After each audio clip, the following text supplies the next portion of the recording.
Hello guys, hello. Good morning, good morning.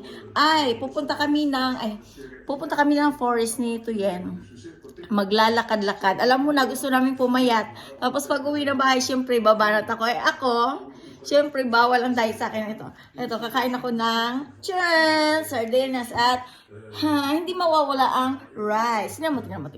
Oh, di ba? Oo. Wala na, pinabotox ko na yan, kaya unat na unat at banat na yan. Kung mayroon pang uunatin, hindi ko na alam kung saan ko uunatin banda. Hayon. Guys, alam mo ba? We are talking about, ewan ko ba? Gera. Alam mo, sa Pilipinas, ang gera sa Pilipinas ay ang bunganga ng mga nanay.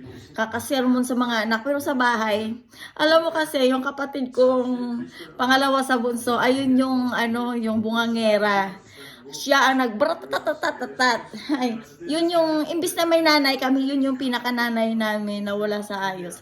Ayun, pag narinig nyo si Glory sa umaga, promise sasabihin mo, oh my God, she's starting doing something different. Ayun lang guys. Oh, siya nga pala. Please subscribe Ito nakita niyo, subscribe to my YouTube channels. Bye guys, have a nice day. At saka alam mo ba na ang ganda ng araw. Alas 9 pa lang, mainit-init na. As in parang pandesal na nilagay sa kilikili.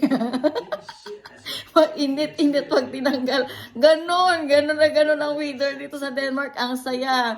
Pero yun nga, may bagay akong kinakabahan. Baka mamaya, di ba? Sa ganda ng mood ko, baka mamaya, alam mo na, ito nakakatakot tong usapin na to na ayaw ko nang banggitin. I hope na, Diyos ko, maputol ang aking buhok.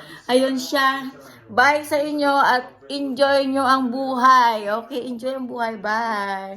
Have a nice weather. Bye sa inyong lahat.